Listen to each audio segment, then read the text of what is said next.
All right, it's saying it's preparing to live stream. I'm going to go ahead and start letting people in, but please wait for me to confirm that I can see that it's actually properly streaming before we formally start. Okay, so I am now starting the webinar. So. Great, I can see that participants are now entering, and I'll confirm that it's streaming on Facebook properly as well. Hopefully that red button means that, but let's make sure.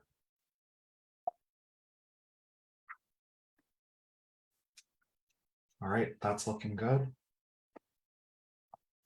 So let's just make sure everybody who is waiting to attend is able to join.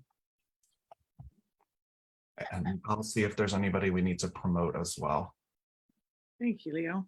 Okay, so I see Alice Teeter. She should be promoted, right? Because she's the Hudson Mac, Yep. right? Okay, so I'm gonna do that.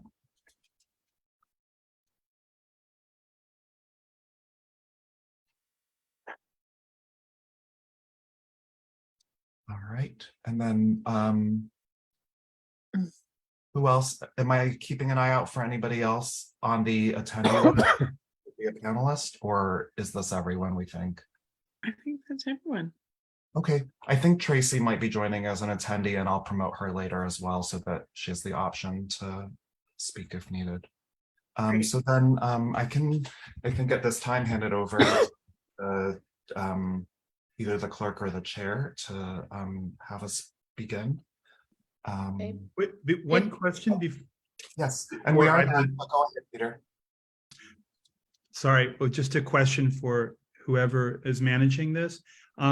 If I'd like to control our little PowerPoint, should I just do a share? Can I just share screen and I'll just? Yes, cool. I'm handling the technology for the meeting today, as well as doing some. And then Debbie is clerking the meeting, and then Pip Marquez de la Plata is chairing the meeting. So we'll help manage that. But yes, you should have the share screen capabilities. So when we start talking, I'll just start. I'll share screen of the PowerPoint. Okay, great. Thank you. Exactly. Cool. Okay. Great. Oh, and where's Matt? So I need to promote Matthew as well. Yeah.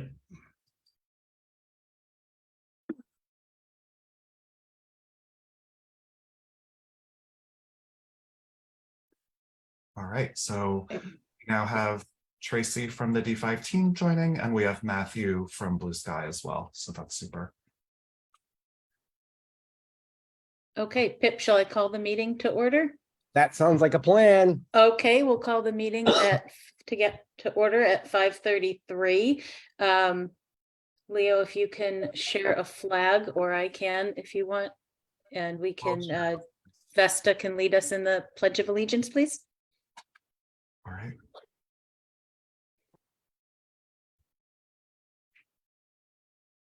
Lovely flag. I pledge allegiance To to the flag of of the United States of America and to the republic for which it stands, one nation, under God, indivisible, with liberty and justice for all. Very nice, Vesta. Thank you, Vesta. Things are improving in this world. All right. I'll take roll call now. Pip Marquez de la Plata. Here. Yes. Lisa Naminson. Here. Alice Teeter. Here. Naomi Huffstetter. Absent. Nick Pereira. Here. Cynthia Strecker. Here. Mike Nichols. Here. And Vesta Copestakes. Here. Thank you. And I will turn the meeting over to Pip. Thanks, Debbie. All right. Welcome, everyone. So last meeting of the year, the last meeting of this particular council before anyone is seated in the new year. First order of business is to approve the agenda for the meeting. So if anyone wants to make a motion to approve the agenda, So move. hand. Second,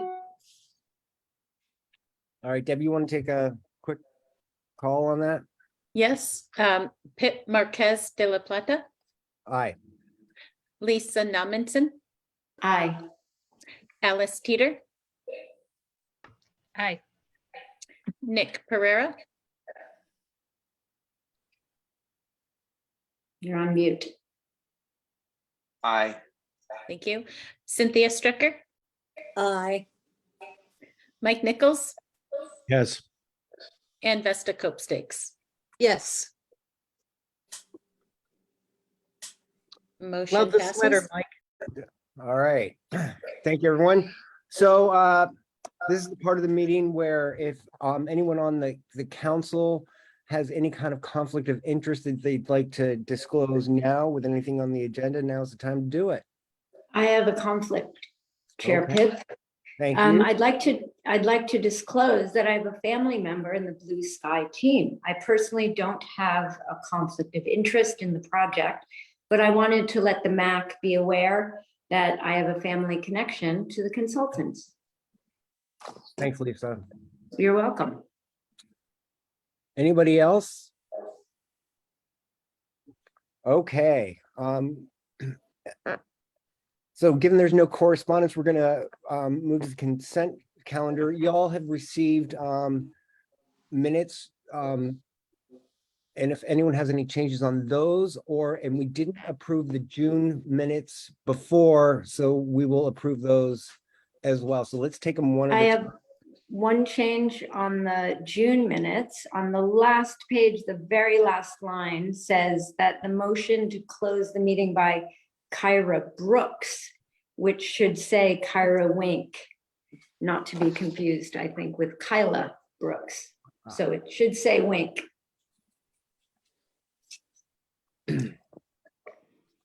All right, thank you. Anyone else have any comments on the June minutes? Yes, I do. On the June minutes, on the first page, it states Representative Mike Nichols requested board support for PG&E letter. And basically, I did not write the letter, but I did reach out to Assemblymember Wood, and he and I have been in conversation about this subject for the last several months. So he wanted to take it up with the CPUC himself. So he will be reporting back to me and letting me know what he finds out once that occurs. So I just wanted to clarify that. Thank you. Thanks, Mike. Oh, it's not a Anybody- change to the minutes though, is it? Because it's No. just something that I happened. know as a matter of clarification, just so that the council was aware of the fact that the letter did not take place. Okay. Anyone else on the June minutes? If nothing else, does someone want to make a motion to approve the June minutes with the changes that we just discussed? And the So point of moved. clarification. So moved. Second, anyone? Vesta seconds. Okay, You're not quick enough for the draw, Alice. Okay, let's move to the October October minutes. should we, will What, can we do a roll call on both? all together, can we Yeah. do that? So October minutes, anybody have any comments? Y'all had them to read, so. Okay, given there's no comments on the October minutes, does someone want to make a move to approve the October 2022 minutes? I make a move to approve. Vesta? Second. I think that was Lisa, so Lisa seconds. Alice. Oh, it Who's was that? Alan, okay. Alice, yes. Great, so you want to, we're going to take a roll call on the approval of both the June 2022 and October 22 minutes. Okay, Pip Marquez de la Plata, Hi, Lisa Nominson, Aye. Alice Teeter. Aye. Nick Pereira, He sent a message that he had to step off due to poor okay. connectivity. Cynthia Stricker, Aye.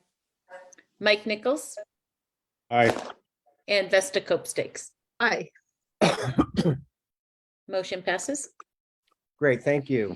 So now's the time to bring up anything that is not on the agenda. We'll go to the council first. If you guys have something that's not on the agenda that you'd like to make an announcement or make a comment about, now's the time to do it. But I do encourage everyone to be relatively brief because we have a pretty full meeting. I have a comment. Go for it. Pip, thank you for your service again Oh, sure. this year. That's all. Oh, okay, thanks. I second that. Great, thank you. And I have a question. Yeah. Pip, as I recall, I think you are the head of the committee sort of prioritizing roads for repair, working with TPW. And so my question at any rate to whoever's doing that is, how do you get roads listed on that? Okay, yeah, there's a list that Elise has, and you can send those directly to her and I. And that's basically, it's all getting put into an Excel spreadsheet. Thank you. Sure. I do have, and I'll listen to what I said and try to be brief, but I just want to, this is our last meeting of this council, and I just want to thank everyone for all of the work that they've done. We've had a lot of input on key issues from TIF and SIF grants, roads repair. We're just talking about the vacation rental ad hoc did an amazing job for 2 years keeping on that topic and really having an impact on input from all of our communities. So thank you so much for doing that. We've been able to communicate a lot of important county information from the governance project we're going to talk about tonight. We heard about art grants and opportunity. We talked about George's Hideaway, the wastewater project updates, Sonoma County tourism updates, ADA and Caltrans project updates, the establishment of the land use committee and having that be a functioning standing committee. We did it this year. It was hard for us and slow moving for us to get that going, but is now a functioning, useful part of the MAC. And so thank you for everyone in participating with that. We've done work on vegetation management. We've had Nick run a Fire Safe Guerneville meeting. Mike Nichols has really pushed and tried for funding for GMRS. The trash committee, which we'll hear from later on, did some excellent work reaching out to so many different people to find out so much about how we can actually clean up our own communities. A pilot has been done in Forestville that we hope we can replicate throughout all of our communities. And this, to me, is the most important thing. One of the most important things the MAC does is that we all have a direct line into the 5th district, where we have someone that we can talk to, someone that we know that we can listen to. And I know personally that whenever I call or talk about an issue, it's not dismissed. It's taken seriously. I may not get the outcome I want, right, or think that should happen, but I know it's been seriously considered. And I think the MAC, for me personally, has been invaluable for that and for the community here in Rio Neto. And I know that's true for many of you here. So thank you all for your work. And I hope next year's even better. And that's my comment. Anyone else have a comment? Not on the agenda. Okay, we are going to go to the public out there in Zoom and Facebook land. If there's anyone in the public that has a comment, raise your hand.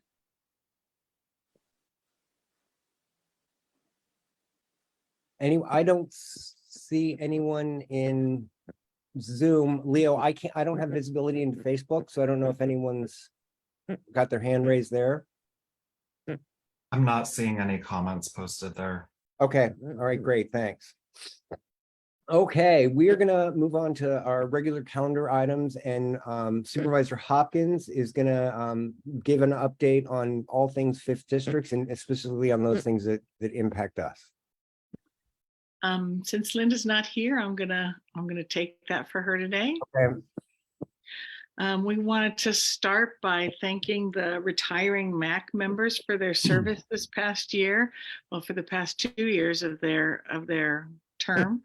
Naomi Huffstetter of Guerneville, Avi Lindsay, who is the alternate for Guerneville, Sherry Owens, the Hacienda alternate, Kyra Wink, the Monterio Villagrán rep, who was also vice chair and head of the land use committee for a while, Joe Falchek, who was the Rio Nido alternate.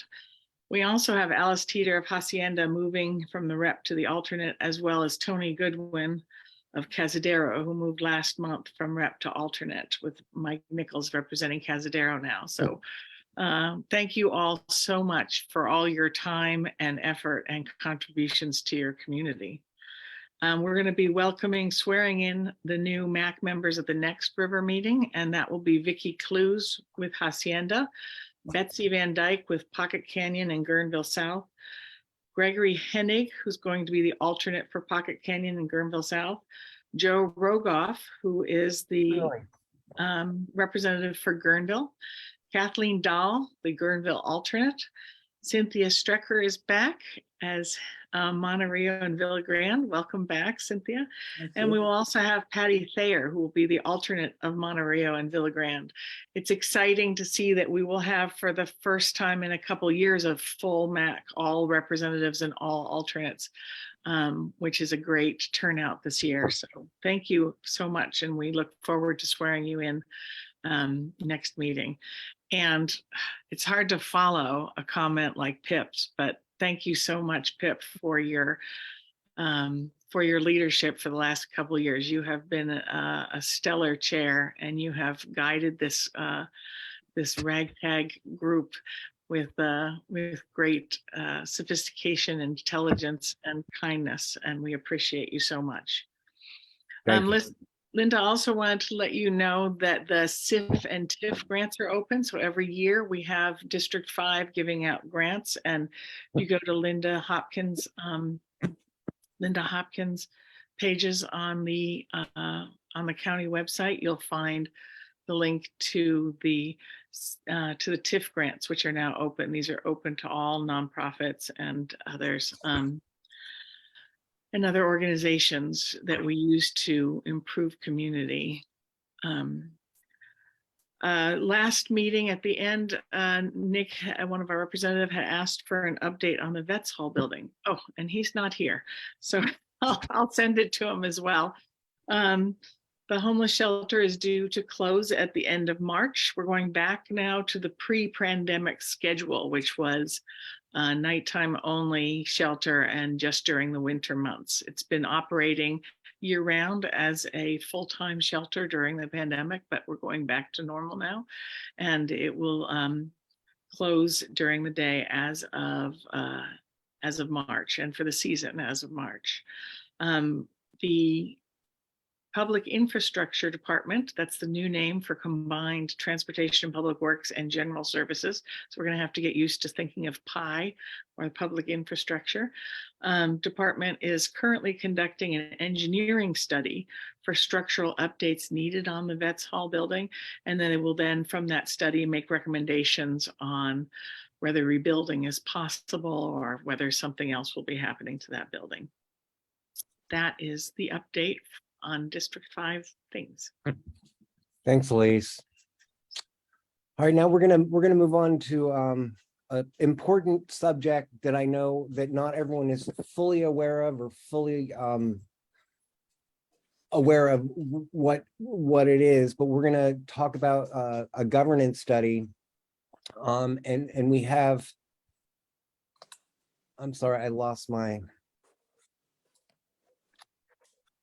way here. Sorry, my screen just blanked out. So we have Matt Newman and Peter Bluhan. Am I saying it correctly? I hope. from Blue Sky Consulting, which I had pleasure of meeting yesterday to talk a little bit about what's going to happen with this. And they're going to take you through a presentation that explains what they are doing. And so thank you guys for showing up, and you are on. Wait just a second. We're going to start with Leo giving the introduction. Sure, yeah. Okay. I know that, I've heard Linda talk a great deal about it, so hopefully I can accurately kind of share with everyone just some of the thinking behind why we're doing this. But I wanted to let you all know that, all right, yeah, we'll start the sharing just as soon as I'm done, but it does look like that works.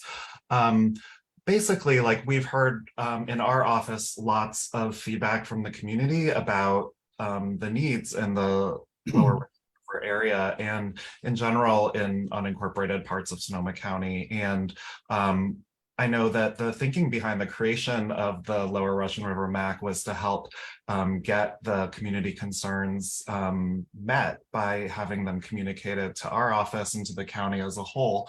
And so in the last few years, I think some of the topics that have come up include people who are interested in trying to understand if the Lower Russian River is kind of getting its share of resources and having its needs met. And Linda's, heard a lot of different perspectives on this. And then, I think it's interesting. We've also heard about lots of different ideas about, hey, is it true that, we pay all this tourism impact money into the general fund and then it's, largely spread throughout the county as a whole. And, it's been a conversation during ballot measure conversations with a range of other topics as well. And then we also have a lot of like small districts that often have like major costs that the county is always trying to figure out how to handle. And so then we hear about water rates increasing or septic challenges, and people ask us to try to address those problems. So this study was something that Linda thought was a really good idea to put out to bid to try to get some real information about what the area's real needs are and what kinds of monies are being remitted to the county as a whole and what we're kind of receiving back as services. And then also really trying to make sure that we're paying attention to questions around just fairness and are the services that are being provided high quality and are they meeting the needs of the community? And I think when I say services, I just mean generally like services that the county is providing to all county residents, as well as the services that the county or special districts or other entities are providing specifically for our local communities. A lot of those are services that if we were in an incorporated area, city would be providing.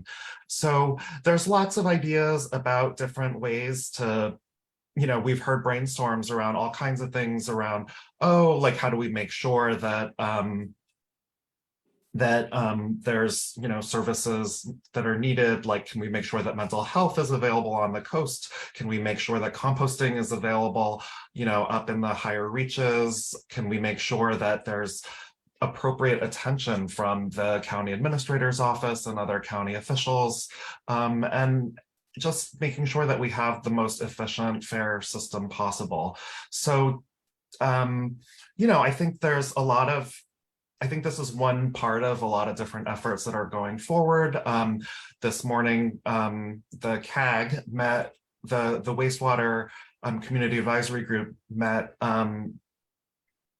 Sorry, I'm getting a little bit stepping on my tongue, but the staff met with a study that's happening there as well. That's a water agency commission study where they're looking at solutions related to wastewater, specifically for Villa Grande and Monterey, but the hope is that that might be generalizable or beneficial for the larger community and the whole Russian River watershed and potentially the whole county.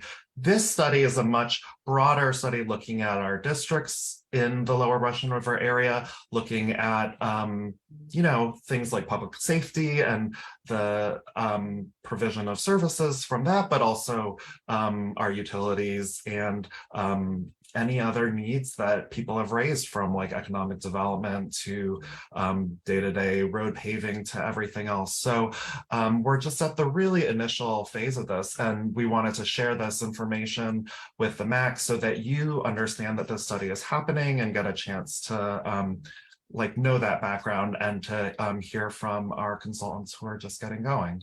So hopefully I've covered the key issues, and if that sounds good, I'll go ahead and hand off to Blue Sky. Thank you, Leo. Looks like we're working on a screen share of our presentation, but we're just there, we're almost there. There we go. My name is Matt Newman. I'm one of the founders of the Blue Sky Consulting Group. Peter, we can go on to the next slide here. So my team and I were picked by the county in response to their request for proposals process to pursue this effort. Just a little bit about us and about me first. We're a little public policy consulting firm. We're based in Oakland. We started in 2005.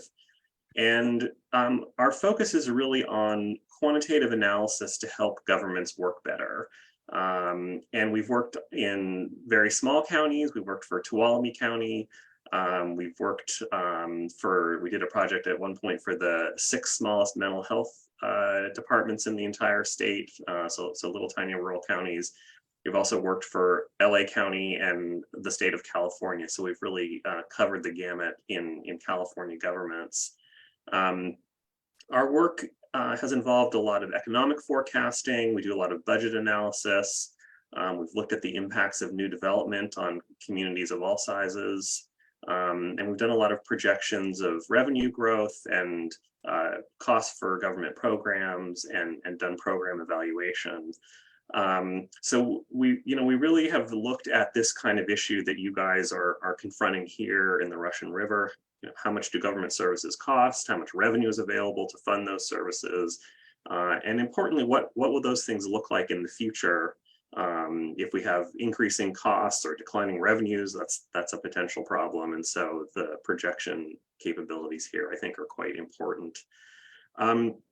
For purposes of this project, we've partnered with Peter Bluhan. He specializes in community engagement, and I'll just pause here and let him say hello and introduce himself, and then we can keep going with the presentation. Peter, you're on mute. Of course I am. Thank you, Matt, and thank you, Leo and Elise. My name is Peter Bluhan, and my firm Bluhan Group specializes in stakeholder engagement, consensus building around a range of planning type of projects, often land use planning, environmental planning, and related policy projects, often related to infrastructure, funding, transportation, open space, parks, trails, things of that nature. And our focus is on making sure that the public process is well managed, that we are effective at reaching out to stakeholders and involving them, and that the outcome of the work has broad support and all the voices, or as many voices as possible in the outcome. Right, Matt? Okay, thanks, Peter. We can go on to the next slide here. So Leo explained the purpose of the project very nicely, I think. But just to put it in a nutshell, what we're really trying to do, and here we're really working for the community. We're trying to identify what are the needs in the lower Russian River area. Where are our needs not being met? Where are service levels too low or too slow or non-existent? And then once we've done that, we're going to try to suggest and evaluate potential solutions to fill those gaps or increase those service levels or make things work better. And so that's kind of part one of the project is figure out what's going on, do the community engagement process to really hear what the community wants. And Peter will talk at some length about what that process entails. And then the second part is to do a fiscal analysis to figure out what does it cost to deliver services to the region now, And how do those service levels compare to other places? We'll be able to figure out how much is the county sheriff spending to provide sheriff's patrols in the area, and what does that work out to on a per capita basis or a per square mile basis or another basis that might be a relevant point of comparison. And what does it look like in comparable communities, both in other places in Sonoma County and maybe in other comparable communities around the state, so we can figure out at least one view of whether that looks like an adequate service level or not. Again, just as an example with sheriff's patrols, but we'll do that for all of the key service areas that are identified through this community engagement process. And then we'll look for ways to increase service levels, and then we'll look at revenues, because if we were going to talk about increasing services, we need to figure out how to pay for it. And that might be funding from existing revenue sources or potentially from new revenue sources. Again, we're agnostic here about what the problems are and what the solutions are. It really is going to flow out of what the community wants and what the data shows. So on to the next slide, Peter. And this is for you. As Matt just said about the community, we see the goal as being that to really invite the community to shape the plan. It's pretty much as simple as that. And we can see achieving that really in 4 ways. We want to reach out. Key task is to make sure that we reach out to the community, we invite them properly, and that we involve them. A second objective is listening to their needs, help asking them to identify what is needed and to learn from them. I'll go into that in detail. Then to come back and present the data and then reflect on that. And then the fourth objective is clearly to develop solutions that are not just technically justified and workable, but also from the community and politically that have support. In terms of reaching out, we want to invite all the communities in the study area that are listed there. I have a map on the next page. We want to engage a diverse population. It's really important that we reach all ages. This area does have a diverse range from youth to seniors. Race, we want to make sure we involve different ethnicities and groups, income levels, and housing types. There are renters, there are homeowners, and there are vacation rental house owners. We want to make sure that we hear all these voices and invite them. The third sort of factor of reaching out is community groups. And we have a long list. We're going to invite them all, personally contact them. They're not just groups. They're within that umbrella. There are community service districts, associations, chambers of commerces, and other nonprofits, several of them that liaison with the community, with the county, and others that just do a lot of work with various aspects of the community. The fourth component of our work is not just inviting all these people and geographies, but providing convenient and different ways to participate. We're going 4 key kind of components to present for now. Are stakeholder interviews. We're identifying, I don't know, maybe 15, 20, 25 people that we're having just sit down conversations with, people who are directly involved with some of the groups I mentioned above. We are going to, we have a loose group of working group members who we're going to come back to at key milestones for their input on draft, interim products. We're going to have an online needs questionnaire on the website, I'll show you later, to ask anybody in the community to contribute thoughts on open-ended questions, not a survey, but a questionnaire tool. And finally, 3 community workshops. Here's the geographies to be covered. And then we're going to keep the community informed throughout the study. Now, that's really important part of this work. We'll have a website that's the URL is listed there, updates at this meeting, and Supervisor Hopkins newsletter. The listen and learn phase really a key objective is to evaluate existing services, what's working well, what's not. Are they responsive to community needs? Are they delivered in an efficient manner? And then what are the unmet needs? What are the gaps in services that that the community feels could be added to the to county services? And then identify potential improvements. The second phase, or the second kind of component you can think of, is coming back to the community with what we've learned. What has Matt's group found on the technical side, on the fiscal analysis side, and what have we learned from the community, and presenting that back and gathering comments and reflections and helping that shape interim sort of potential draft solutions.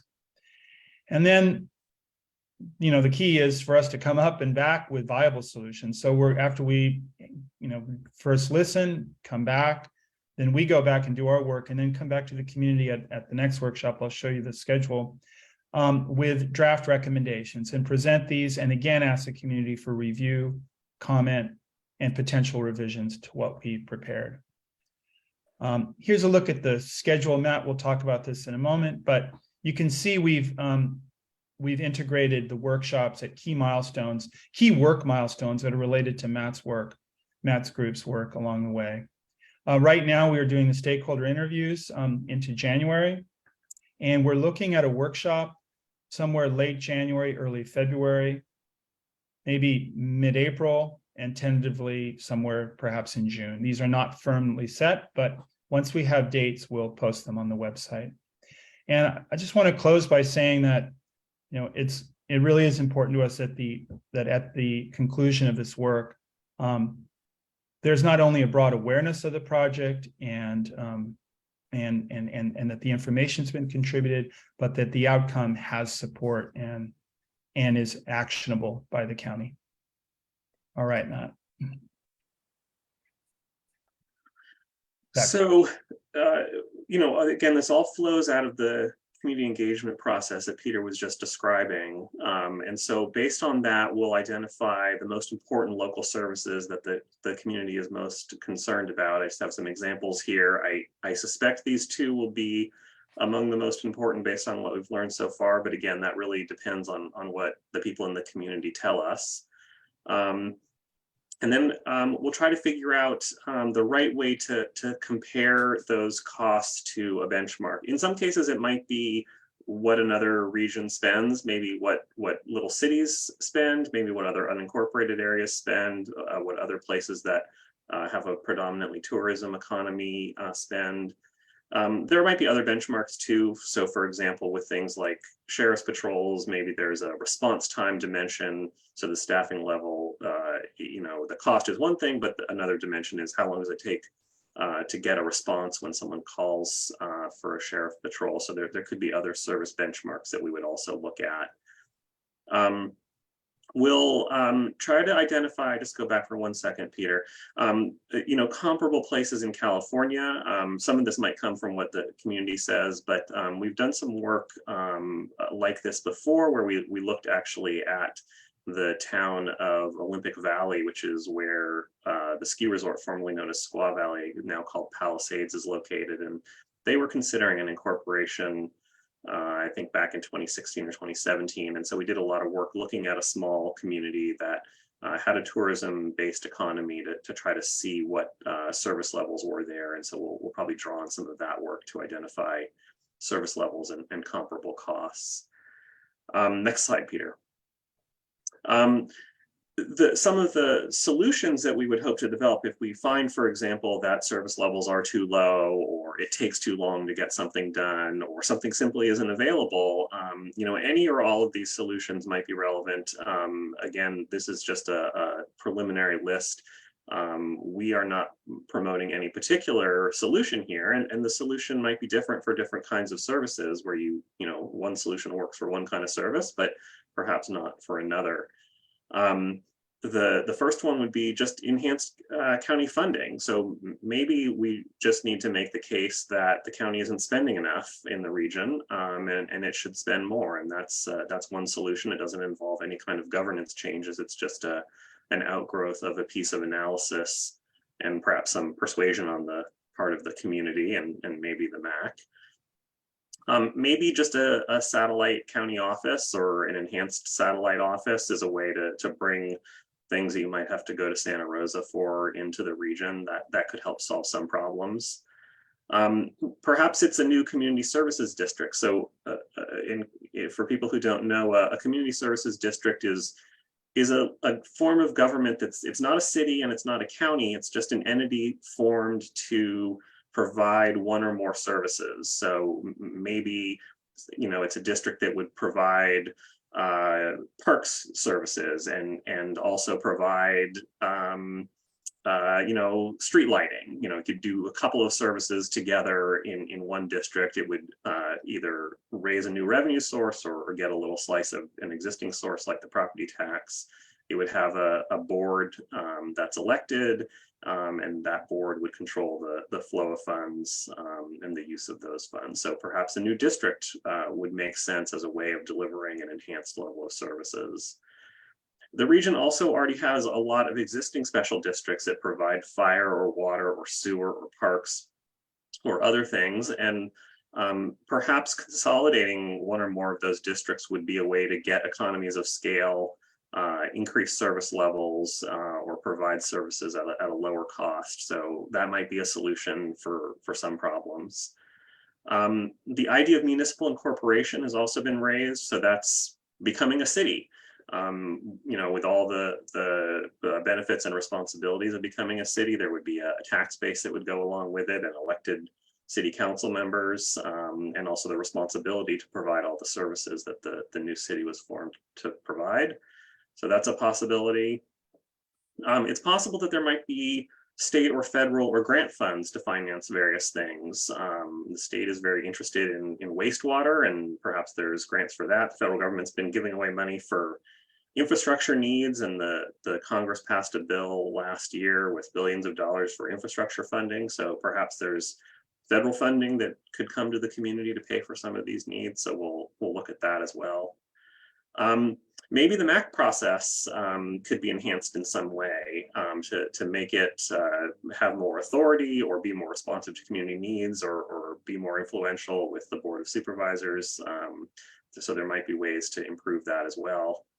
And then there's, of course, the already thriving nonprofit community, but perhaps there's a way to strengthen, expand, or build on the existing nonprofits. And then, of course, anything else that we find or that's suggested to us, we'll add to the list and consider whether those are options that make sense.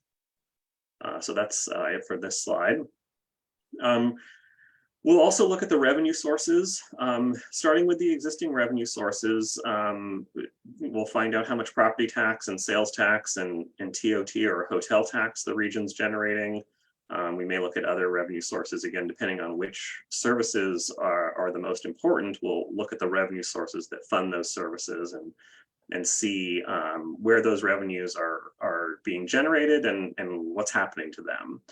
So we can help educate the community and ourselves about the revenue base to support these services.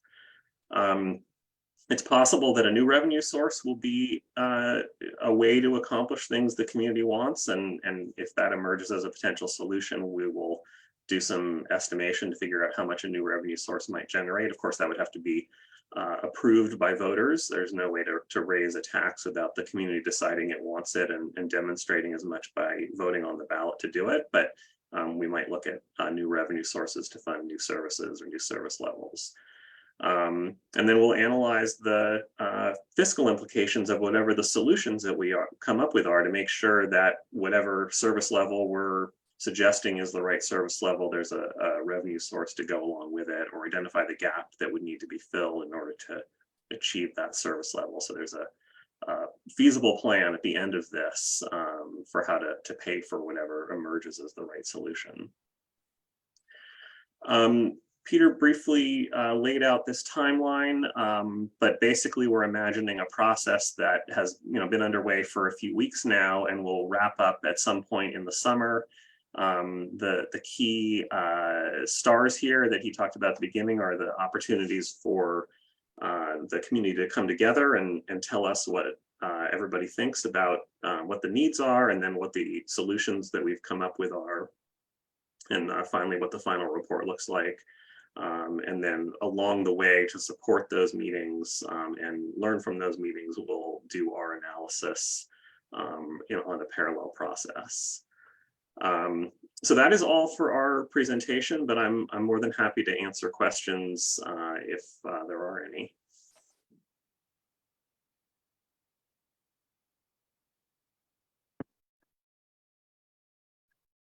Oops.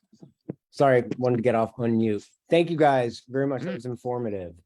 First we'll go to the council with anyone that has any questions. I have one, and I'll just throw it out there right now, which is you in a section that you talked about reach out, listen, and involve the community, and you talk about people with different housing types, homeowners, vacation rental folks, whatever. Mhm. One thing I didn't hear in that is the homeless, right? And That's a great point. one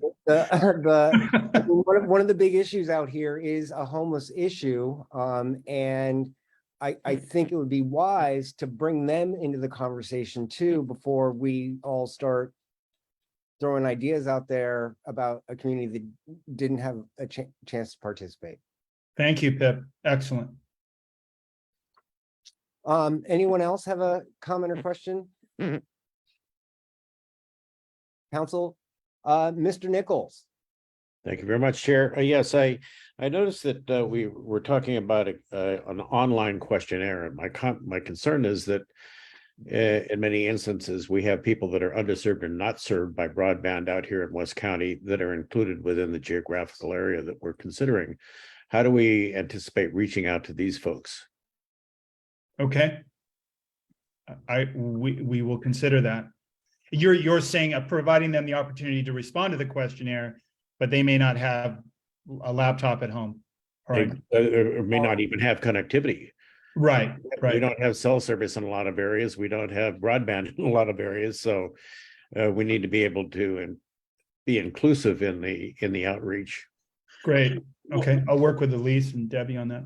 One possible answer to that is that, of course, everybody will be invited to the community meetings, and we'll make sure to publicize those as widely as we can, so people will have a chance to come and talk to us in person, and perhaps have a paper questionnaire that we can fill out at those meetings, so that if people don't have access to the internet or prefer an alternative, they'll have it. So for sure that'll be part of the way that everybody can communicate, and as I said, we'll do our best to make sure that the meetings are publicized as widely as we can, so everyone knows and can come if they like. Thanks, Matthew. Elise? We have a couple questions in the Q&A that I want to address about the stakeholders for the interviews so far. Our strategy with that was to start with people who are leaders in current organizations, so that way we could have them reach out within their own organizations and bring information back, that they would be conduits of information. And so we created a list of the key, most of the organizations, and I think Peter referred to the length of the list. So, for example, Pip is head of Friends of Rio Nido. We have someone from the Lower Russian River CAG. We have someone from the Cazadero Community Service District. We have someone from the Forestville Water District. We have someone from the Hacienda Improvement Association. We have someone from the Forestville Planning Association. We have someone from the Forestville Youth Park. We have someone from the Russian River Rotary. We have someone. So we've gone through all the nonprofit and government organizations within the MAC boundaries or within the study boundaries, and asked for one representative from each of them, and including representatives from the MAC who are at the moment Pip, and we also have Mike Nichols as a representative, and that's the list right there. So we have the chambers and the Rotaries and Friends of Rio Nido. Los Cien, Herman J is representing the workforce. We have the Russian River Alliance, Sweetwater CSD that provides water services. So our our idea was to start out by having the individual interviews be with this group of leaders and stakeholders in the area, and then also have these wider community leaders to include a lot more. We also will have the opportunity to send representatives to community meetings that are already being held, because it's tough to get new community meetings coming together. So we will do new community meetings, but we'll also go to meetings where people already are gathering in order to reach out to the greatest number of people. So that's in answer to the 2 questions on the Q&A. All right. Any other council members? I think I saw a hand. You did. Vesta. Yes, thank you. I'm wondering if the community meetings can be hybrid meetings so that people do not have to attend physically. And then if they are hybrid meetings such as Zoom, that they would be recorded, and people who could see it later as opposed to at the time of the meeting could have a period of time to comment afterward. So if you had a meeting, maybe 15, 20, 30 days or something, where they could give you their feedback after they've had a chance to watch the meeting. Is that possible? I think that is likely possible, but I'll have to coordinate with the county to make sure that there's a technological solution to that. But presuming that that can be arranged, that makes a lot of sense to me. Well, the county does have his lovely owl, but also Zoom has courses now on how to have hybrid meetings. And so it's becoming more and more popular. And at this point, because we've gotten used to COVID, the ability to attend a meeting without actually being physically present is a serious advantage for any community. So and then for all the ones who simply can't do it at 7 p.m. on a Thursday evening, then being able to have a comment period after would allow everybody to have access, which would be the most fair.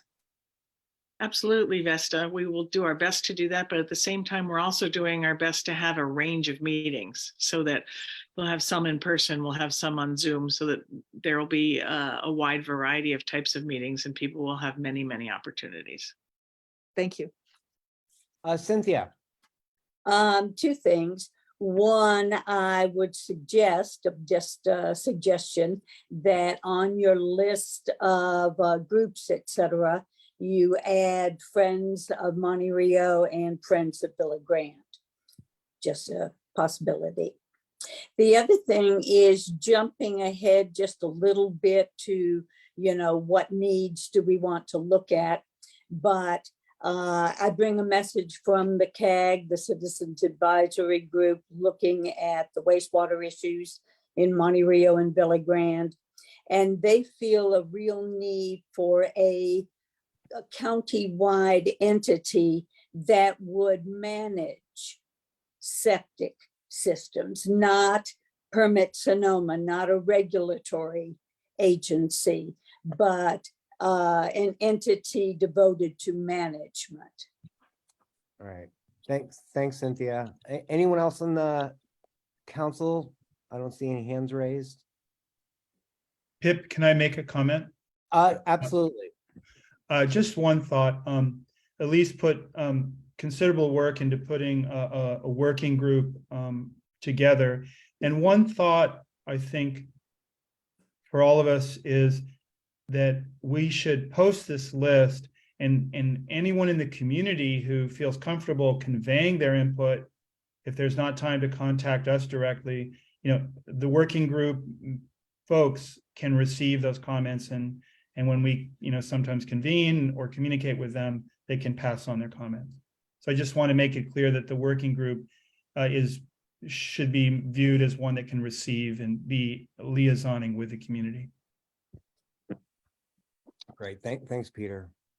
If no one else has their hand raised on the council, let's go to public questions or comments.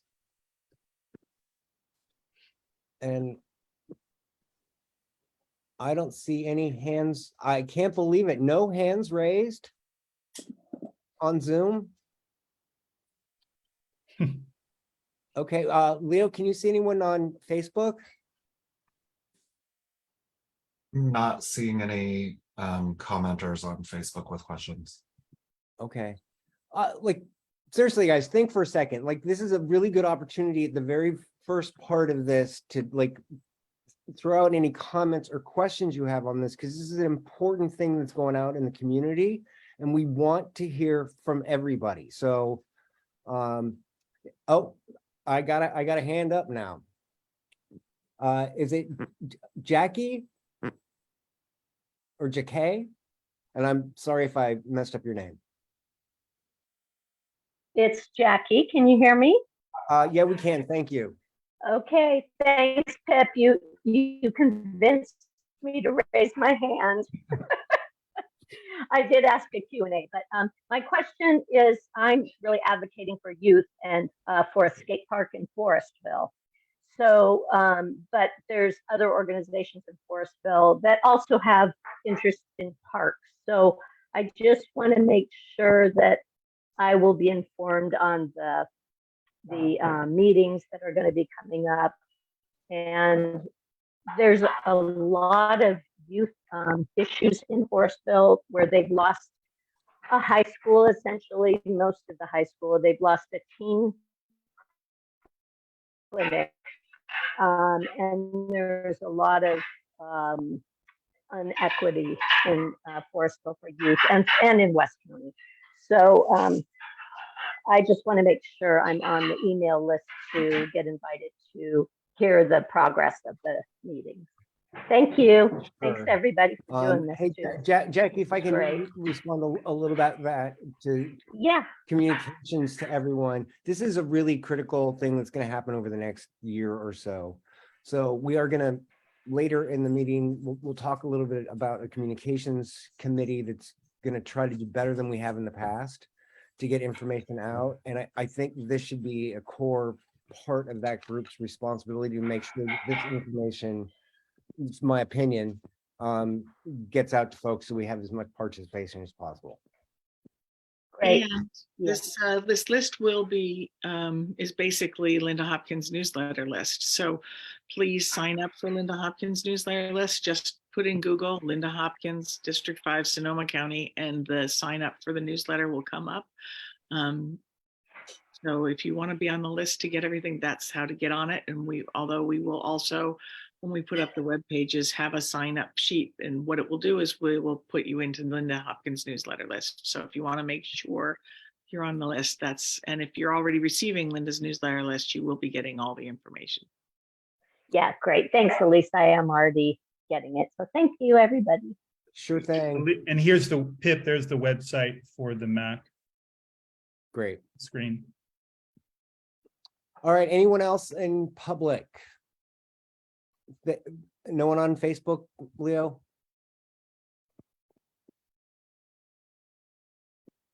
There's one individual who's on Facebook who asked if the MAC will receive regular updates from Blue Sky on this project. I think we've already spoken to that a bit, but did you want to touch on that again for those who weren't able to join at the beginning? I think yes, I'm more than happy to provide updates, and we can share with you an agenda item or a blurb on what's happening if we're not able to participate. But of course, keeping this group and the whole community informed is fundamental to the success of this project. So yes. Okay, great. Thanks. Can I wrap up? Yeah, we're going to wrap up on that. Thank you guys so much. Stay tuned, everyone. Thank you, Pip, please. Okay, next we're going to talk a little bit about something that we've kicked around for quite some time, and that is to moving to monthly instead of bi-monthly meetings. The impetus for this discussion is that we usually have a very packed meeting with a lot of information coming at people, and it doesn't allow as much time for discussion as we'd like. And as someone that is involved in the agenda here, we do have to make hard decisions about like putting things on or off the agenda based on time. And sometimes then if 2 months goes by, it might not be as relevant anymore, so it might get missed altogether. So I've heard, and you guys jump in a sec, that there is some consensus about doing more meetings than we have in the past and more frequently. So there are a couple of options to do that. One is that, remember, we have the land use committee, standing committee that meets every other month, that's opposite of when we meet.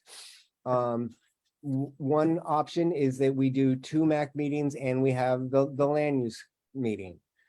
Another option that's been thrown out there is that we have a meeting each month. One meeting is a full MAC meeting similar to this that we're having now, and the other one is where we have more MAC topics and we include land use in that meeting. And there's pluses and minuses to that. I mean, the pluses are that all of us can participate in land use, right? Which we all don't do because sometimes there's too many meetings. The other thing is time. Does that give enough time for land use to live and breathe and get their discussions fully formed and let people participate? I did ask Jason earlier to send me the duration of meetings for the land use meetings to see how long that they usually take. And they on average last 59 minutes and 33 seconds. And the longest one I think was 78 minutes. The shortest one was 34 minutes. So technically, we could do an hour on land use at a meeting and the other hour is devoted to MAC business that is more general than the land use. I'm kind of leaning toward the latter, but I'm not, it's up for discussion and there are pluses and minuses to both. So with that, let's turn it over to, Elise, do you want to add anything to that? I think that's a good synopsis. I just want to say that we do hear a lot from people saying they want to have more public comment. They want to have more opportunity for discussion, and adding a meeting, having monthly meetings would be a good way to do that. Yeah, and the other thing that's prevented us from doing this in the past too, I should bring up because it's important, is the staff level at the 5th district has not really been in place to make this happen either. But that problem seems to be taken care of now, right, Debbie? We do have more resource at the 5th district to help make these things happen. And everyone, both on the council and in the public, should understand most of the work for the MAC does not happen at these meetings. It's all the stuff that happens in between. And there's a lot of data collection. There's a lot of analysis. There's a lot of discussions that happen, and the 5th district is integral to making all of that happen. So with that, who has a comment or question or want to talk about this? Vesta, how did I know you were going to have a question? I always have something to say. The committee meetings have such a short period of time to report back on what we're up to and accomplishing at these meetings. Like 2 minutes is really hard when you've been working for 2 months. Yeah. So I would suggest that, yes, once a month would be great. And if you're going to have a land use committee meeting, how about the other committees have an opportunity to give updates and interact with the community as well, since we really do want more input and more interaction with the community. Great. Mike. Thank you, Pip. I reviewed this and I spoke with a couple of committee members, and, authorized committees of the council allow for work to progress under the Brown Act oversight to fully explore and discuss agenda items and bring back to the full council to report the format for review for the full by the council. My initial concern is the inclusion of public comment with consideration of this potential change could monopolize a regular meeting, extending the length of meetings and minimize other goals and priorities of the full MAC. Public comment should not be limited or cut off in Brown Act compliant meetings.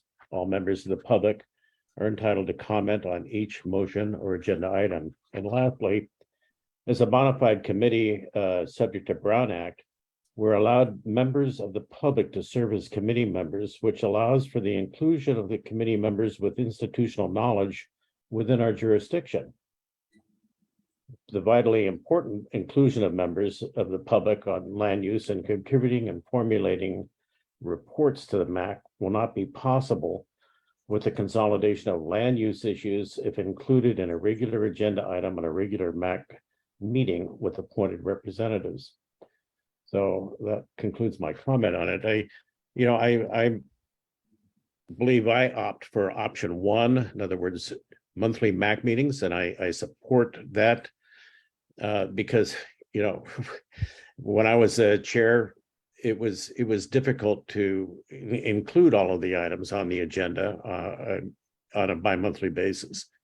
So I certainly respect that, and I would support that, but I also support a separate committee meeting for land use and let the land use committee function as it should and report to the regular MAC full council at regular meetings. So that concludes my comments. Thank you.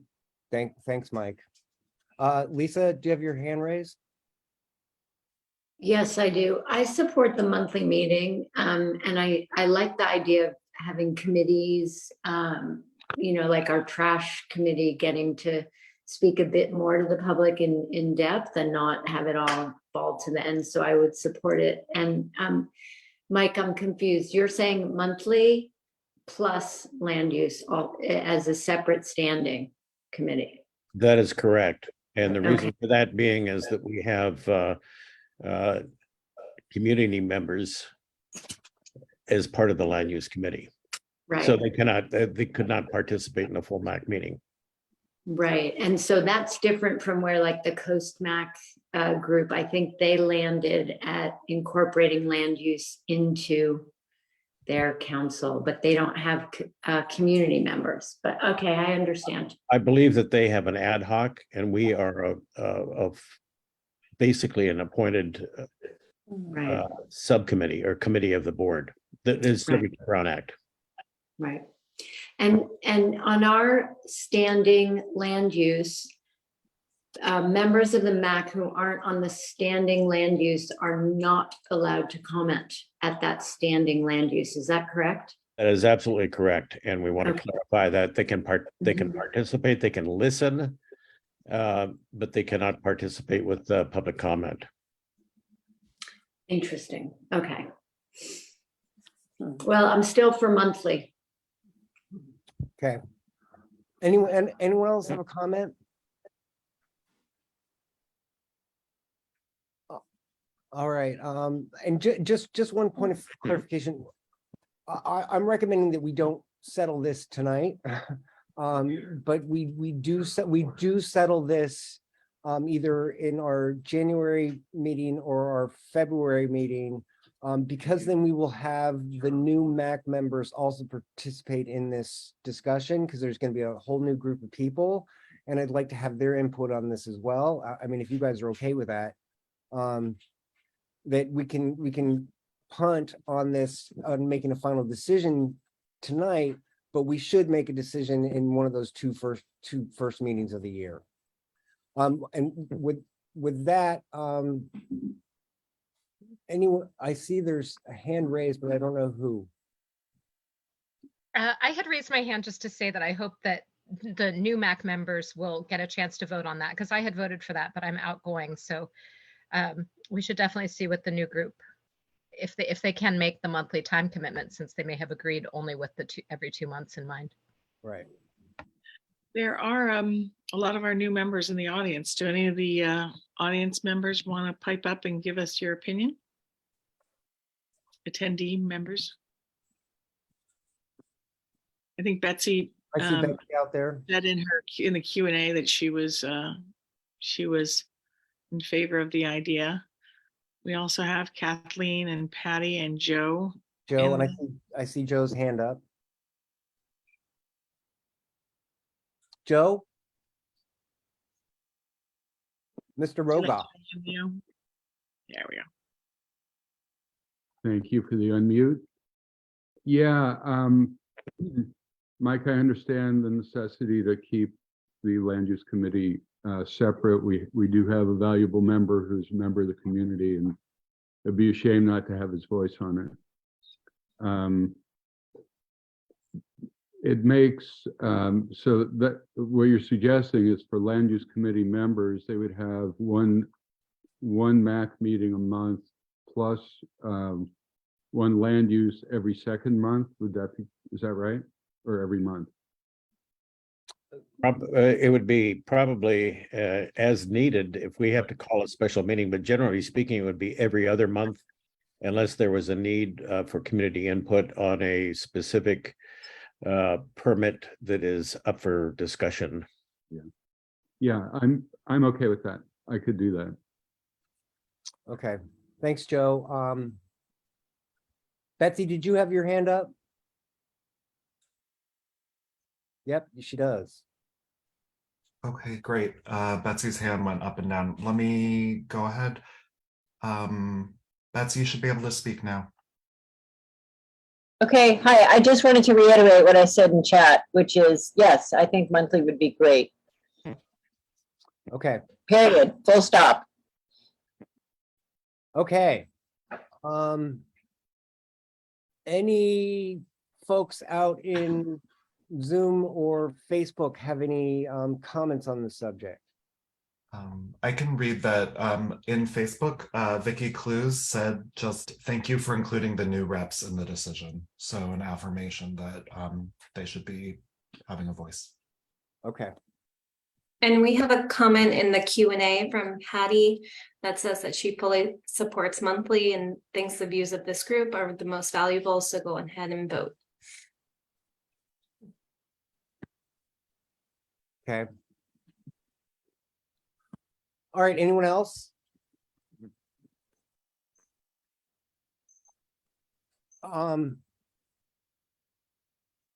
So we should move on to the next. Is everyone okay, like actually making this decision final in January when new members actually can vote and just instead of comment? Thumbs up to that, everyone, or not everyone? We'll do it in the January 8th meeting then. Okay, great. The next up is getting my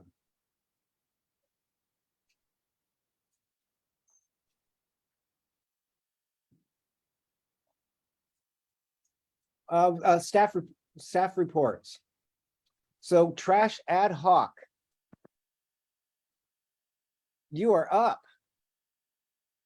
Okay, thanks. Sorry. So we're skipping C sub 3, state requirement to return to in-person meetings, blah, blah, blah, onto me. Oh, that is important. Yeah, I mean, everyone, like in March, we have to have in-person meetings, so these will be a physical place. Mm-hmm. Okay. And we can do hybrid as well, but we have to do them we have to have a physical place to hold these meetings. Right. That's it. Okay. All right. Where's my, so trash. Lucy, did we want to show the video first? Let's show it. Okay, I will share my screen, Lucy, and show that. Do you want to give a brief description, really, like of what people are about to see? There, it was in Forestville, inspired by the trash committee. We did do a community cleanup day, and it just lent itself to doing some kind of a video presentation because there were so many pictures. And also the other piece is, this is a promotional video for other communities to do one, because if you just tell people, oh, do a trash day, there's a bunch of there's pieces of paper, just go online and find the paper. And I felt as though if we could spread this a little bit wider, then we might have more people interested in participating. So it's for promotional purposes. Cue music.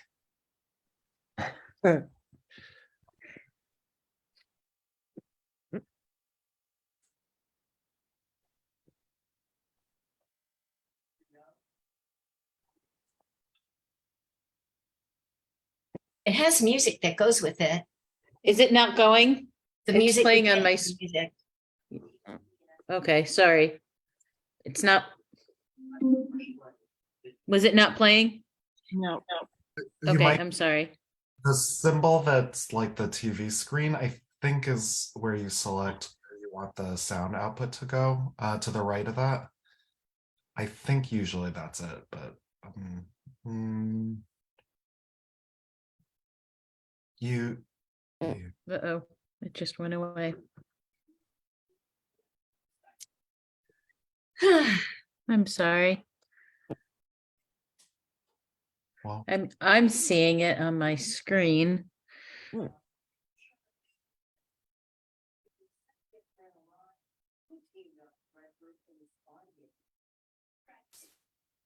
There it is.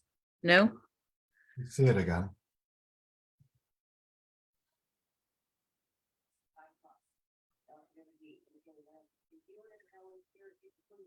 There's no sound.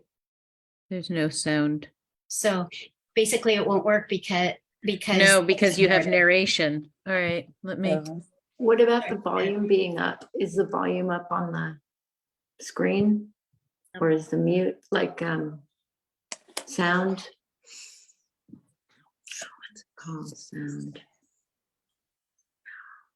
Must work, must work.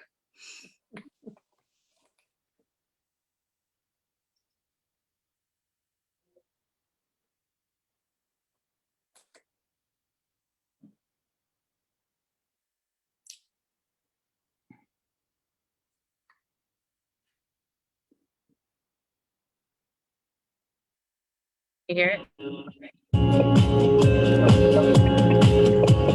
Now we have to see it. Now we have to see it. Find a group Demanding, Lisa. so others could. You can hear it, but you can't see it. Yeah.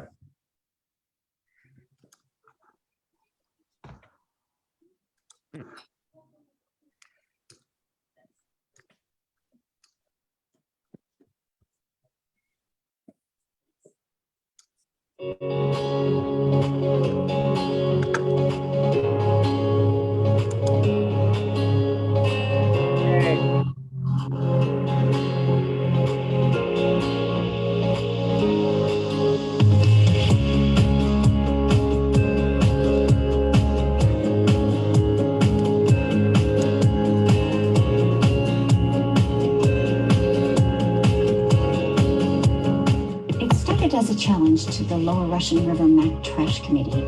Find a group to put on a cleanup day for the community and document it so others could follow suit. It could help keep junk off the streets and out of our river. The Russian River Keeper team promised to help. They do cleanup projects along the river frequently. They had the know-how, we just needed the who.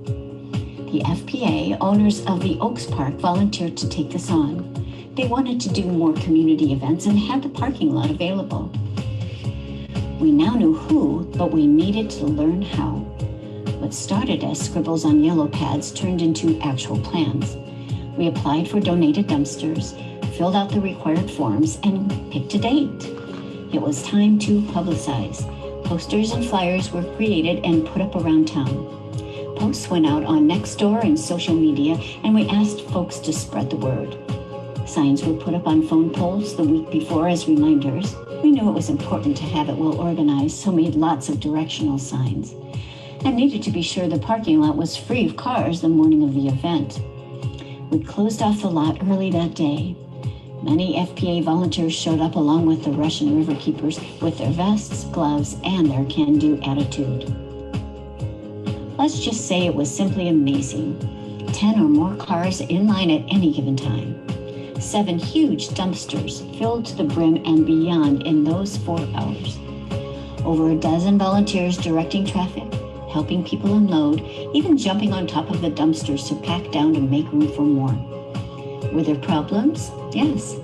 Only 3 dumpsters were brought early in the morning instead of the promised 7. Those filled up quickly. Recology eventually delivered more, but folks had to wait. Not fun. Overall, it was a great community service, and we encourage other communities to do one too. Despite the long lines, people were happy to be rid of things that would have cost quite a lot going to the dump on their own. You could almost feel their relief as they unloaded their cars and trucks. Forestville encourages other towns to host a dump day of their own. We tracked the whole process and are happy to share with you. Just go to 95436.org or the Lower Russian River MAC website to download everything you need to help your town and community members to clean up our roads and rivers.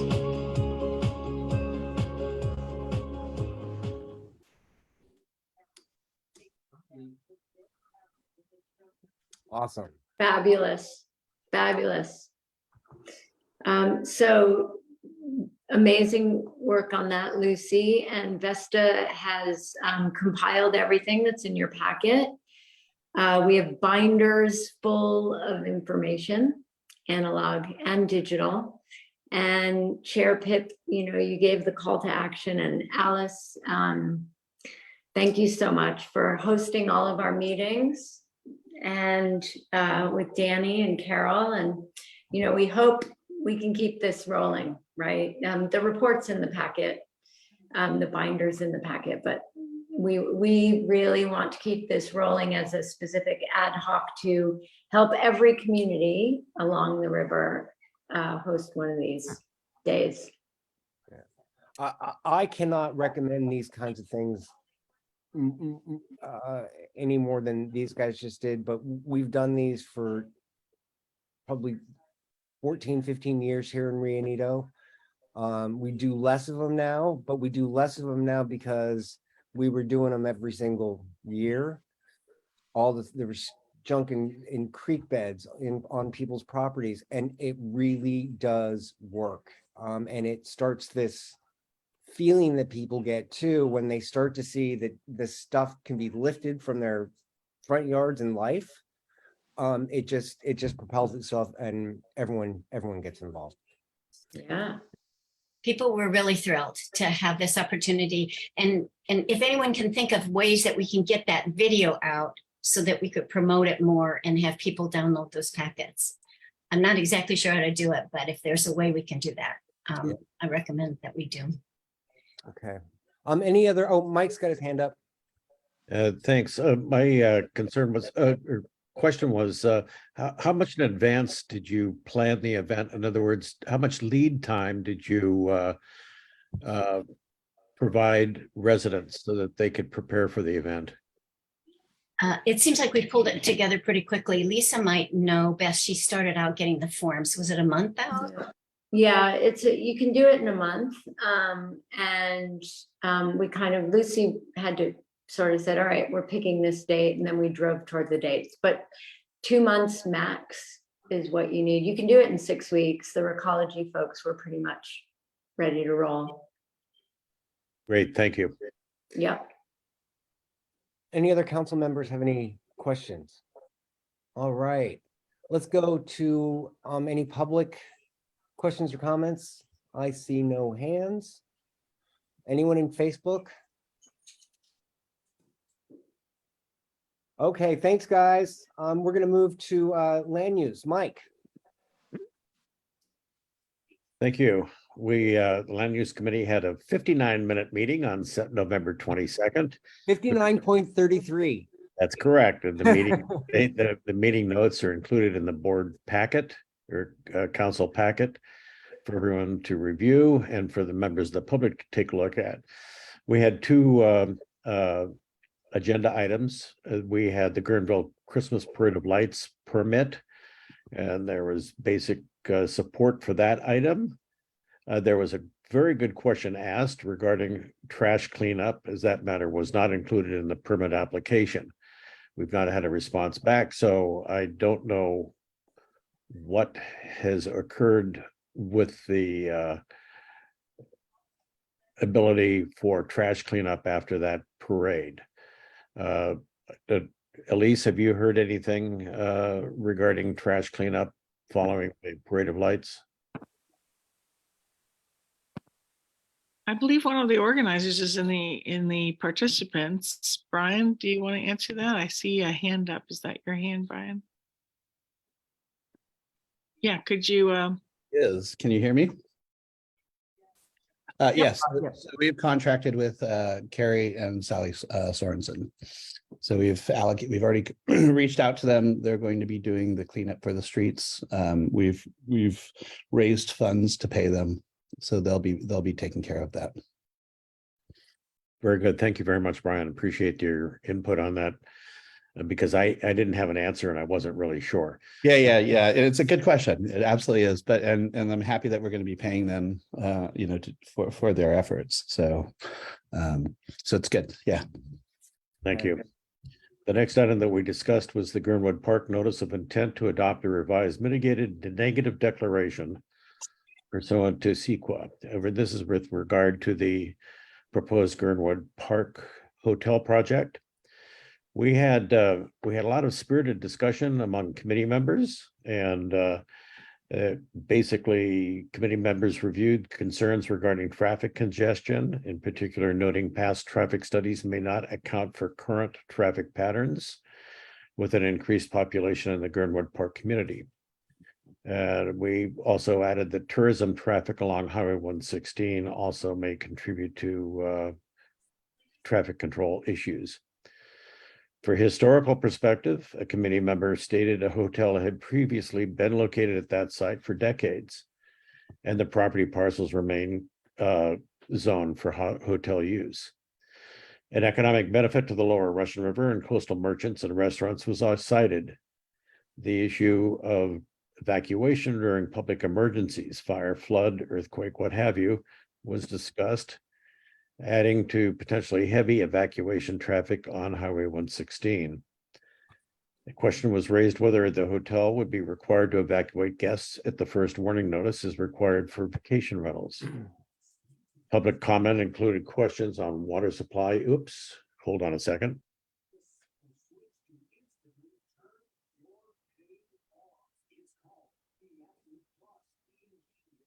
Okay. On water supply issues during drought conditions, and also dark sky compliance. Shielded lighting was another concern by a couple of people. There's a concern about, or a statement was made regarding possible reduction of area vacation rentals, potential impacts on additional apparatus needed by Sonoma County Fire to cope with a large hotel building complex, whether the parking lot provided the necessary room for fire apparatus to position properly in the event of a fire or natural disaster. I did receive an answer on that. I reached out. Sonoma County Fire has approved the layout, the schematic for the area. So they have basically answered that question for us. There was a comment on concerns regarding capacity issues with guests and potential off-premise housed meeting attendees attending a conference. 2 members of the public voiced their support for the project. And additional comment obviously was encouraged on that project and submitted to Georgia McDaniel, who is the project manager for Permit Sonoma. All of the public comment was required to be into Sonoma Project Sonoma by December 2nd. So that kind of concludes my report. I wanted to open that up for full MAC consideration based upon the information that we're providing you. Thanks, Mike. Anyone have any questions? Oh, Vesta. Just can't help myself. Just in terms of the Parade of Lights, for people who don't know, it is this coming Saturday because it was postponed because of the rain. This coming Saturday is supposed to be clear, bright, and cold. And Everclean North is the name of the company for Kiri and Sally Sorensen, so that they can get a little credit for what they do for the community. But they are also self-employed and do amazing cleanups for personal properties as well. So what an asset to the community and what a wonderful event. And thank you for postponing it so we could enjoy it. Great. Cynthia. With regard to the Loc Hotel, as most of us know, I'm sure this has been a very controversial project. many of the questions being those that Mike laid out. But because of that, and because of a very large, very substantial number of comments from the public going into the planner, Georgia McDaniel, the Loc group, the applicants for the use permit, have once again withdrawn their application to come back undoubtedly, but at a time uncertain. So and they will have a new MND and all of that when they come back. So trying to respond to some of the public's concerns. So at this point, the project,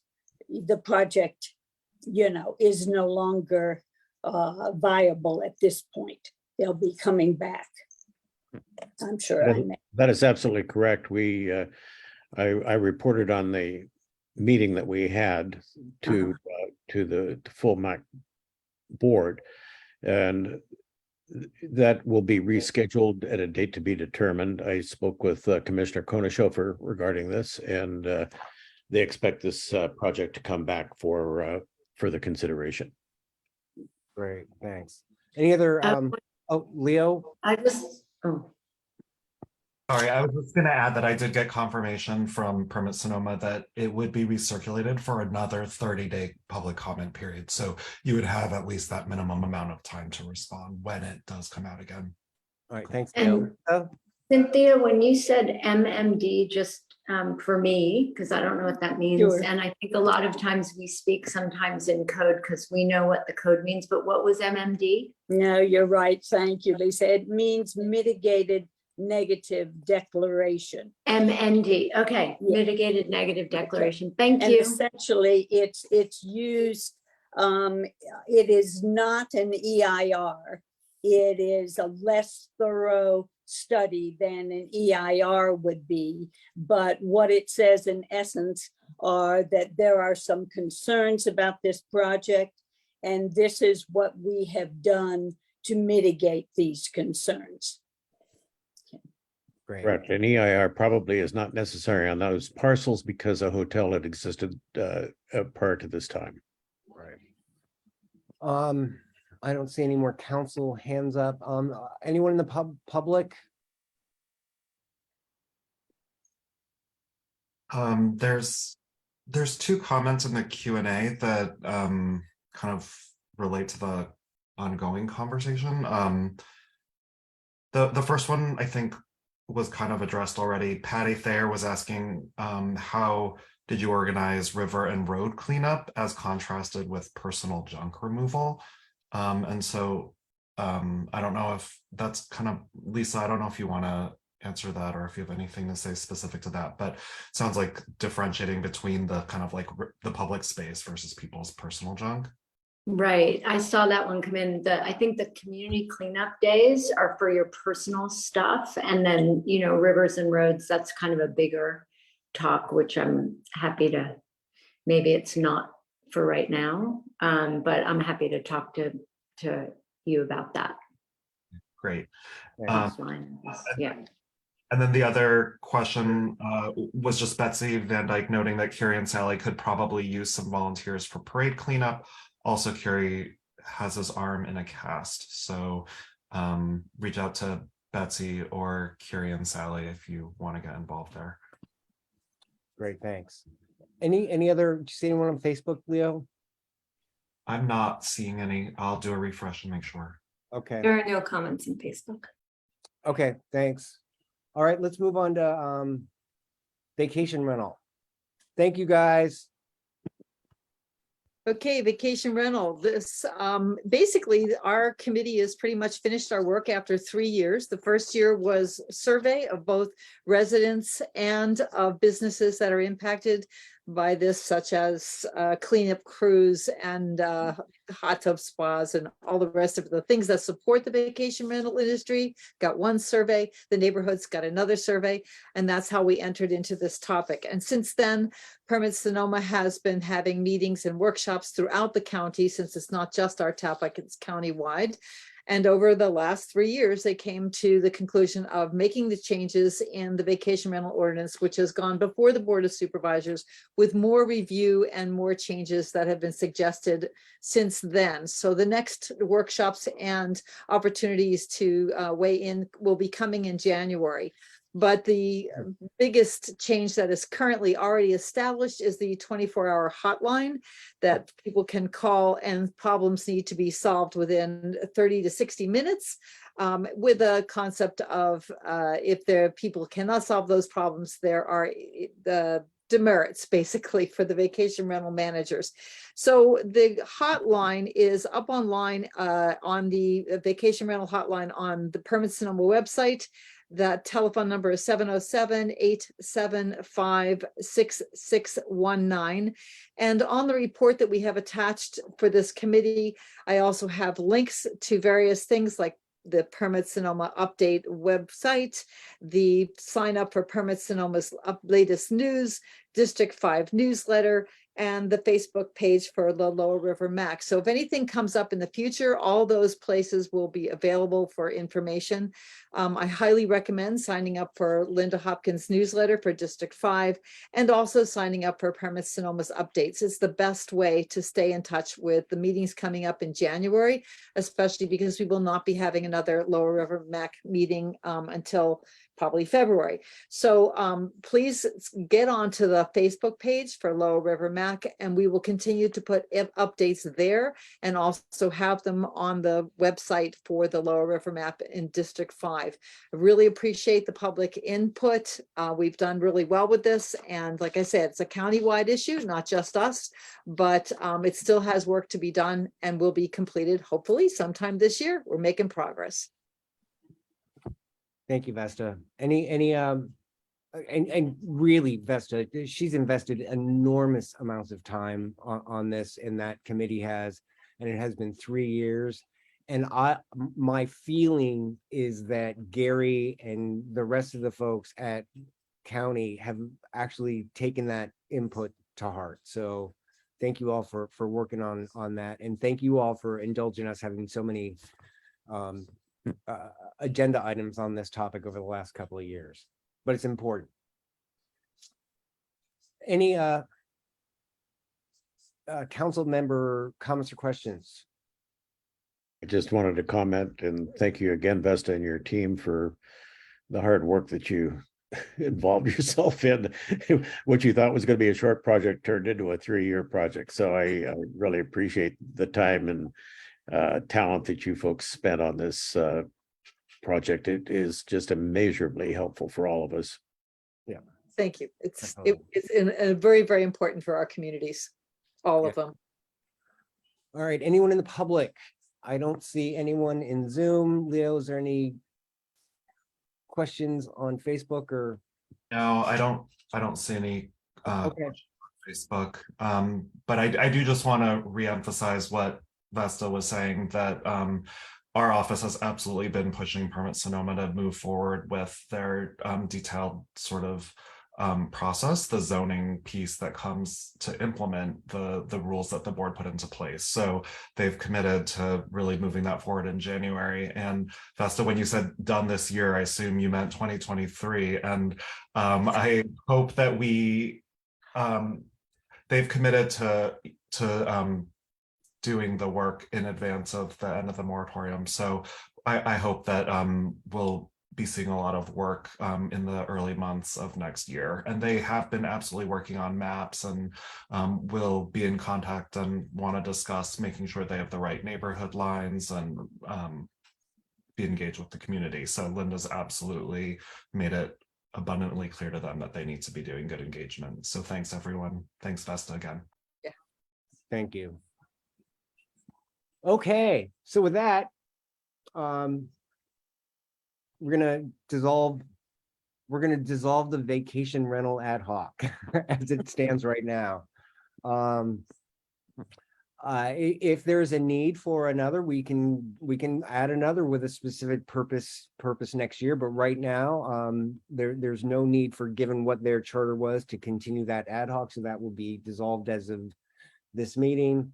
Also, the trash ad hoc in its current form, its scope was a little bit broader than community cleanups. We are going to, but we are going to create a new, or I'd like to create a new trash ad hoc that's specifically focused on community cleanups and getting participation with other communities and make them aware on how they can do this and educate them on how to do that. The roads act ad hoc is also dissolved. And the other thing that I'm recommending that we create is another ad hoc focused on communications. It's not been our strong suit. And we need to get better at it. We need to get more involvement earlier. And I'm hoping that this ad hoc I'm hoping that we can create tonight, if one or more of you will volunteer to do it, is to really move this process along, because so many other things on the MAC have improved. This is faltering a little bit, and I'm hoping we can do a better job. So the two that I'd like to recommend that we create is the community cleanup focused ad hoc. Number one, do I have any hands on people that might want to do that? I think I know who they are. Is it the same cast of characters? It looks like it is. That's awesome. So Lisa and Alice have raised their hands on that. Also, if there are potential on new council members, we can put you on the ad hoc now, not as a council member, but as someone that would be a council member, but you can join now anyway. So if any of you are interested, you can raise your hands or let me or one of the two of them know that you'd like to join this group of people. And then the other one is communications. Oh, I see a hand raised out there in panelists. Oh, no, that's Vesta. I know, right? This is my specialty, communications. So I very, very much want to be on this committee and make it happen. Okay. All right, great. And I know there are a couple of people that are coming onto the MAC that have expressed interest in this as well. So since we have a current sitting council member that is willing to chair the committee, those people that are willing or wanting to, that will become part of the MAC can also join this ad hoc. I know, Joe, you had expressed some desire to maybe do this. And who am I forgetting? Elise? I believe Patty Fair was interested. Right. Was it or was Vicky might? Right. I think Vicky is interested too. Yeah. Sorry, if it's not out of order. Vicky did say that she would like to continue to help on community cleanup, and she would also love to help on communications. Great. Vicky Clues wrote that in Facebook. And both Patty and Betsy expressed in the Q&A that they'd like to help with communications. Okay, great. So how many is that for? Did either Tracy or David, did you keep track? How many people is that? We have in the communications, we have 4. Oh, and Joe also. So we have 5. Vesta, Betsy, Vicky, Patty, and Joe in communications. Okay. And so we're gonna have to eliminate one because we can't have more than 4 on any ad hoc.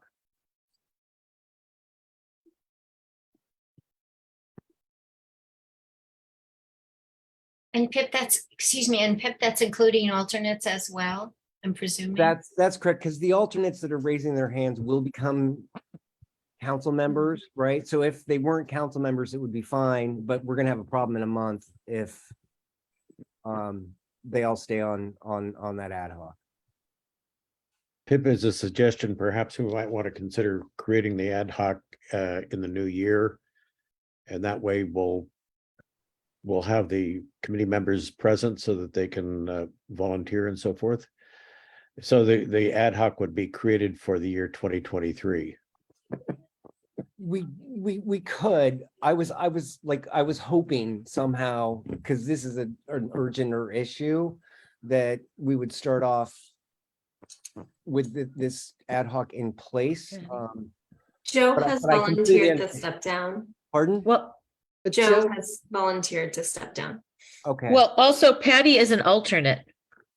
She's not a rep. So that's Doesn't 4 matter. reps and an alternate. Oh, we can't have an alternate. They're still council members. Okay. Yeah. Okay, so Joe is back in. I'm sure, Joe, there'll be an opportunity to get on this in the new year at some point. Okay, because so like, here's a question. Yeah. It's going to, it's because it's an ad hoc, it exists for 1 year, starts, stops, starts again. No, It's No? not necessarily a year. There's a specific purpose to it Okay, that ends, right? It has a definite end. well, and all communication continues. So it's not something that the need would end at the end of 2023. Yeah, but this year would have at least my opinion is like, how are we going to do this better, right? So it would be setting up the protocols and the procedures and how this all happens. That is a very specific purpose that maybe the next year we do consider having a standing committee to carry this on an ongoing basis. But right now we had a communications committee. I believe Mike or Vesta, or Cynthia, you can remind me, in the first year, and they kind of listed a bunch of stuff, and it didn't really work. So this The needs to first be a one committee- was, yeah, the first one established the concept of communications, but Yeah. never actually communicated. So hasn't that already been established, the structure of it? Because one of the things I look at Joe and what he said in his application for being a MAC member was his experience with structure is profound and important. So the concept of how, when we're establishing this, like, I'm interested in making it happen, less in the structure of it. So if Joe actually is more, what do you call it, experience with that structure, I would take my position away and give it to him, because he's that kind of guy. He's an organizational kind of guy. Is there room to have like 2 ad hocs, Pip? I'm not trying to reinvent one, but what if there were 2, one that created the information that needed to go out and then one that figured out how to get the information out? I don't know, because it's not my wheelhouse at all. I think that it's important that we have a first one to analyze what in the world went wrong, because we set up very clear procedures. For example, every single MAC meeting should be noticed by each MAC member at physical locations within their community. How many people have done that for the last year? I falter on that. I'll admit No. it. I do it You know, sometimes. so we have policies and procedures, and they're not, and MAC representatives are not necessarily following through on them. There are certain policies and procedures that we've set in the MAC, in the D5 office that we don't necessarily always follow. And so first of all, I think we need a really good review of what those things are. Yep. And then we need to talk to the MAC reps and find out why have you fallen down on these things, or in our case, how maybe clarify some of the policies and procedures in order to do it better. So let's start with that. And then once we have real clarity on policies and procedures, then we can decide whether we need a committee to do them. But I think we need every rep to do them, not a committee, because we need, there's no way that I'm just in my example, because I'm involved with the Coast MAC. There's no way I'm going to be able to drive up to Sea Ranch in order to publicly notice a meeting. So So it's really important for every rep to be able to do that work within each of their districts. And so let's start with making sure everyone's bought in on the policies and procedures before we move to making other decisions. And that's exactly what I believe as well. We have to analyze what went wrong, put together, this is how we should do it. And then if we want to dissolve that committee and do something else, we can do that. So this is where I feel Joe would be stronger in that than I would be because of his history. So Joe, what do you think? I would bow out in favor of you because you're that kind of guy. Could you please make that change in the new year? Because at the moment, Joe is not an official representative and can't be the chair. Right. He So can't could be you the cha- he start, can't be- Vesta? Could you? Okay, so like for 20 days or whatever, and then. Right. Exactly. Okay, I can understand that. Thank you. Okay, Mike? I think Elise made a very, very excellent comment a moment ago about policies and procedures. And I think what we need to do is refresh all of us at the January meeting, the combined meeting between the coast as well as the River Mac, with a handout with the policies and procedures, and take about 5 or 10 minutes to review it so that everyone is aware of their responsibilities. Yeah, and Yes, I believe Debbie, you put that in the packet, right? Yeah, that's included in the presentation now, Mike. Yep. Thank you. Okay, so let's quickly. So Vesta's gonna be chair, and then she's gonna quit. We can make it legal and efficient and brown out. And then we had, I believe, who else did we have, Debbie? On the trash No. cleanup, Lisa, Alice, and Vicky. No, on the communications. Communication. Oh, the communications. Okay, we had Vesta, Betsy, Vicky, and Patty. Great. Great. So let's start there. Do we need to take a vote on this? And just to let you all know, Okay. you're Mike. appointing the Board of Supervisors vote that will appoint all our new members is on January 10th. Right. So you all be official as of January 10th. It's a consent calendar item. It goes quite quickly, but if you want to listen to the Board of Supervisors meeting on January 10th to hear your official appointment there, that's the date. Right, that's great. So we have those four, at least we can start now if we want. And then And Joe could be a volunteer now, right? that's what we have. Yep. Okay, great. It's not necessary to call for a motion on ad hoc. Okay, all right. Thanks, Mike. All right, so do we need, we have trash and we have Lisa, we had Alice. Anybody else? We had Vicky. And Vicky. Okay, great. Awesome. Let me see where we are. I think that is it for the meeting. So if anyone wants to make a motion to call the meeting to an end, Vesta's gonna hand Yeah, it. what the hell, right? Okay, this is our last meeting of the year. I would love to call it to a close and thank you very much, everyone, for Thank you. participating. Second that. Okay, thank you all, and everyone have a happy holiday.